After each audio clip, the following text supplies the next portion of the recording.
bicara mempertahankan pelanggan, membangun hubungan dengan pelanggan, ini artinya semua pelanggan juga kita harus punya database-nya, kita baca lagi di mana aja mereka sekarang, mengapa mereka nggak datang lagi ke tempat kita, ya apa sebabnya. Nah, ini kita harus mulai dari pelanggan yang pertama-tama beli, bahkan pertama beli dulu atau yang dulu yang udah lama, mungkin beberapa tahun yang lalu nggak muncul. Kepedulian pada pelanggan lama. Nah, berdasarkan berbagai kajian, jadi arti penting mempertahankan pelanggan adalah yang pertama, ya, mencegah pelanggan lari dan meningkatkan keuntungan sekitar 25-80%. Nah, pelanggan lama dia punya memori, punya satu experience terhadap produk kita. Ini penelitian di Harvard Business School ya. Kalau kita bisa meningkatkan pelanggan lama, meningkatkan keuntungan itu bisa mencapai 25-45%. Pelanggan lama ini jangan sampai lepas, jangan sampai pindah ke lain hati. Pelanggan lama itu harus disayang-sayang, harus di care, harus didengarkan keluhannya, karena mereka itu sudah suka gitu, sudah nancep ya dengan produk kita. Jadi mereka itu akan balik lagi. Itulah yang membuat pelanggan lama ini memberikan keuntungan yang besar bagi perusahaan.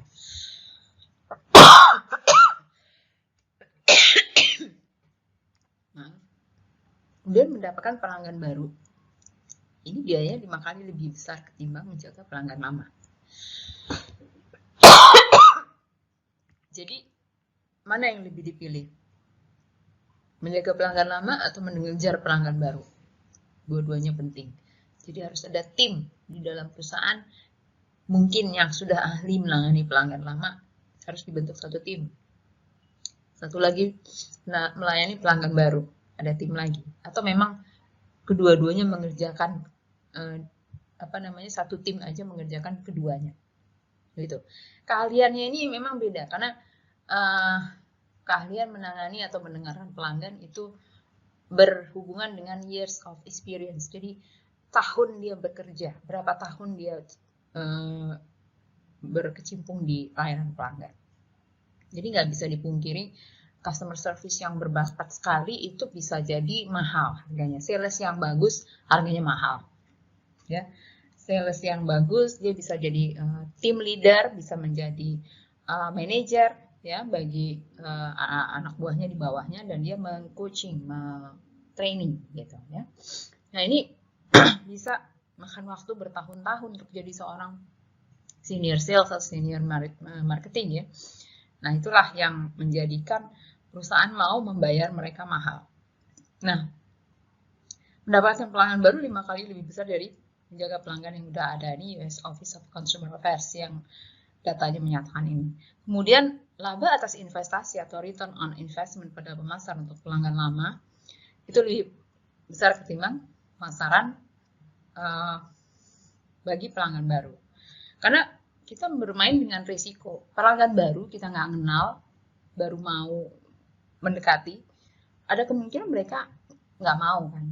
Jadi 50-50 lah antara yang mau sama yang enggak. Boleh jadi seperti itu.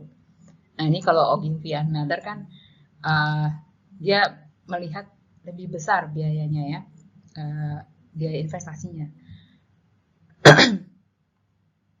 Jadi laba atas investasinya lebih besar untuk pelanggan lama, pemasaran pada pelanggan lama ketimbang melakukan pada pelanggan baru, pemasaran pada pelanggan baru. Nah, jadi laba inilah yang dipertahankan perusahaan. Oleh karena itu perusahaan kalau sudah dapat pelanggan lama, mereka benar-benar menjaga ya.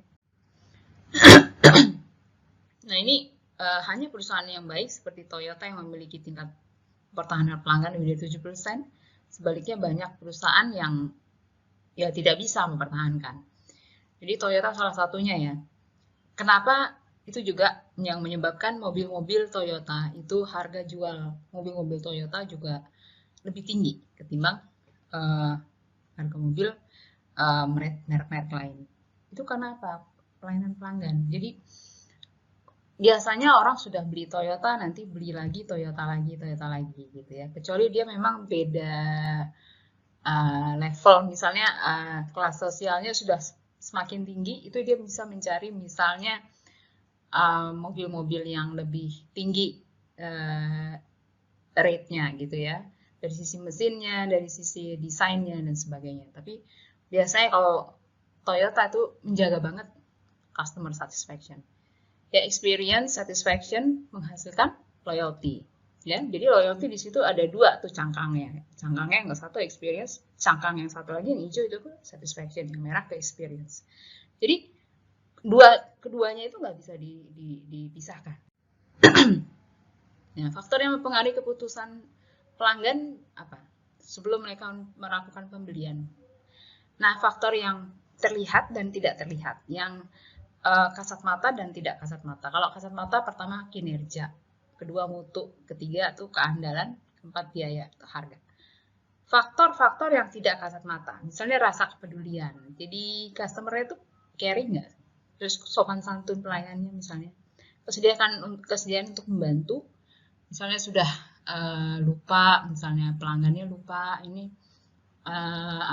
database, misalnya database pelanggan itu terhapus misalnya atau nggak ada, nah, lalu ditanya sama customer service-nya, kebetulan nih pelanggan sudah tua, mungkin harus nginget nomor KTP segala macam, terus harus sabar membantu. Kemudian kemampuan untuk memecahkan masalah. Jika ada keluhan, kadang-kadang pelanggan tidak sedemikian komunikatif menyampaikan keluhannya. Apalagi kalau dia emosional, dia taunya marah aja, kesel gitu, komplain. Padahal kalau dibicarakan secara komunikatif lebih nyampe keluhannya dan bisa diperbaiki dengan cepat. Tapi karena dia emosi, dia nggak bisa gitu. Nah, jadi customer service-nya yang harus bisa menerima komplain pelanggan dan memecahkan masalah. Nah, ini problem solving skill-nya harus ada. Nah, itu sebenarnya orang-orang seperti ini di training, biasanya di training.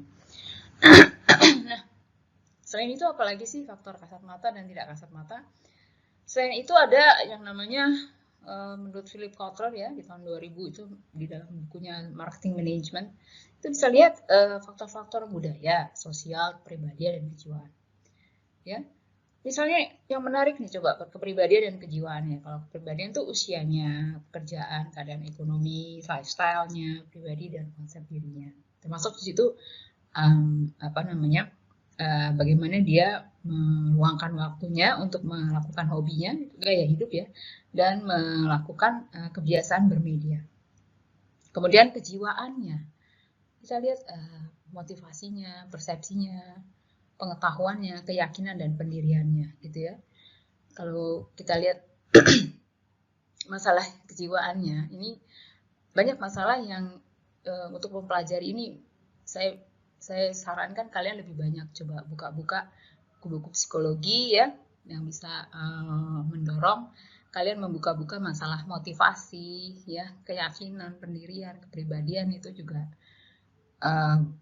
bisa membuka wawasan kalian tentang apa sih motivasi seseorang dalam membeli satu produk ya, barang maupun jasa. Nah, program penjaringan loyalitas ya. Nah,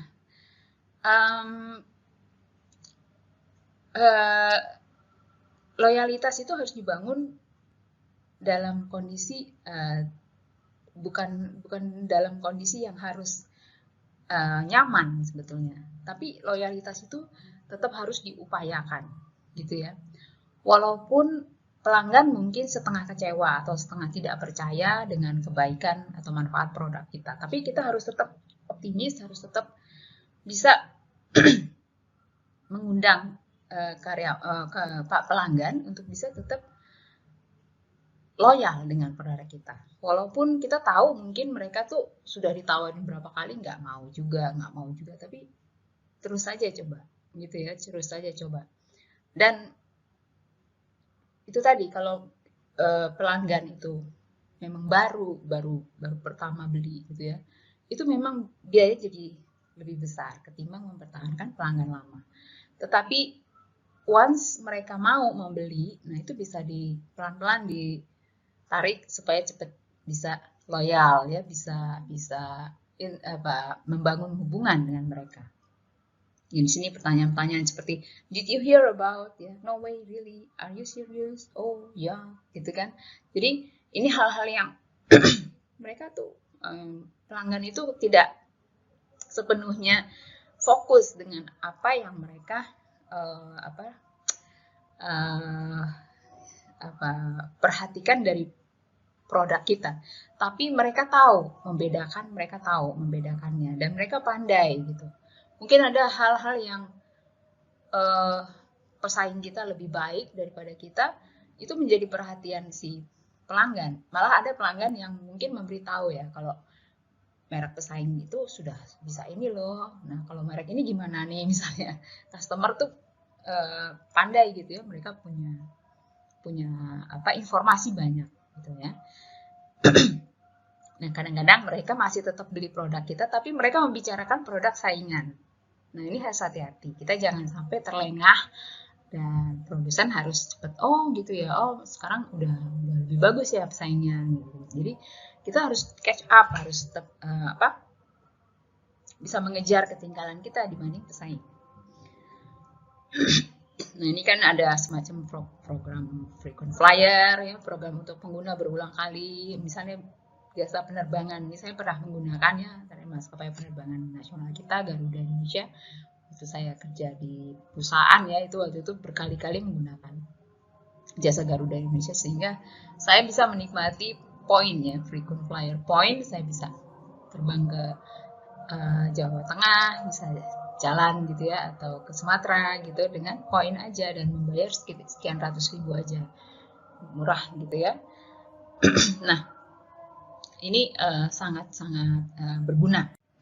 Kemudian menciptakan suatu sistem yang berdasarkan loyalitas menuntut sebuah perubahan radikal. Jadi kalau udah namanya loyalitas pelanggan, itu biasanya company melakukan restrukturisasi, melakukan training ulang, melakukan perombakan gitu kan. Ini bisa membuat adanya biaya-biaya tambahan. Tapi ini harus dilihat sebagai investasi, bukan sebagai cost. Kalau sebagai investasi kita berpikirnya jangka panjang. Tapi kalau berpikir jangka pendek, oh ini cost nih, cost nanti rugi gitu. Nggak begitu. Kalau kita melihatnya itu investasi, maka dalam 5 tahun, 10 tahun, itu akan membawakan return atau pengembalian pada investasi. Nah, customer buying decision itu apa aja faktor-faktor yang menjadi buying decisions-nya? Pertama, belief ya. Artinya dia percaya atau enggak ya, hal-hal yang terkait dengan kinerja toko, bagusnya produk, layanan ya. Yang kedua itu values, nilai yang terkandung dalam produk. Sesuai enggak dengan nilai yang dia anut? Ini penting. Ya, ini penting. Values itu juga dibangun dari bagaimana si pelanggan itu dibesarkan di lingkungan yang seperti apa, gitu ya. Produk-produk tertentu atau yang hal-hal yang berkaitan dengan mungkin ideologi atau religion bahkan ya. Kemudian attitude ya. Attitude itu evaluasi pandangan tentang retailer dan produk. Nah, attitude ini umumnya bersifat apa yang mereka telah terima dan mereka sifatnya mengevaluasi ya tentang retailer dan produk, penjualnya segala macam. Jadi antara produsen dengan retailer atau pengecer pun kadang-kadang pengecer tuh mendapatkan promosi juga, mendapatkan hadiah gitu kalau mereka mau menjual barang-barang merek tertentu, misalnya mereknya si produsen. Jadi perlu memberikan insentif pada retailer supaya retailer juga loyal gitu ya, sehingga dia retailer itu kalau ditanya misalnya merek pasta gigi tertentu, dia akan ngeluarin merek yang kita jual, bukan merek pesaing gitu kan. Retailernya juga yang harus kita didik gitu ya. Kemudian family, reference group, dan culture. Nah, family itu ya karena sehari-hari kita tinggal dengan keluarga. Kakak pakai pasta gigi merek A, si adik juga pakai merek A, ibu yang pakai merek A, mobil juga ibu pakai Toyota, kakak pakai Toyota, bapak pakai Toyota gitu ya. Jadi ngaruh banget. Terus reference group, idola. Ini sekarang kenapa BTS itu sangat gencar ya, sampai jadi ambasadornya Tokopedia. Kemudian Shopee memilih Blackpink jadi ambasadornya. Nah itu juga karena idola. Oh nggak mau karena udah menjadi populer, menjadi idola ya sudah. Akhirnya menjadi ambasadornya. Apa duta mereknya. Udah faktor budaya. Budaya ini kalau di berbagai daerah di Indonesia ini kan budayanya sangat pengaruh. Ya, kadang-kadang mengiklankannya pakai bahasa daerah. Ya, kayak jamu, misalnya produk jamu, produk obat-obatan, produk permen, produk minuman diiklankan pakai bahasa-bahasa daerah, ya, supaya lebih kena ke pelanggan. Jadi ini berarti bahwa perusahaan harus menargetkan pelanggan yang tepat. Ini menurut Richfield ya. Pelanggan yang kualitasnya dapat dikembangkan dan pelanggan yang nggak mudah tertarik dengan diskon-diskon doang. Perusahaan yang cerdas seperti Tesco menargetkan adanya peningkatan pembelian, kunjungan kembali pelanggan dengan melakukan analisis penggunaan dan pola belanja. Tesco ini kalau nggak salah supermarket ya. Nah itu demikian untuk perkuliahan kita di sesi kedua. Mudah-mudahan dapat menambah wawasan dan dapat menambah pengetahuan.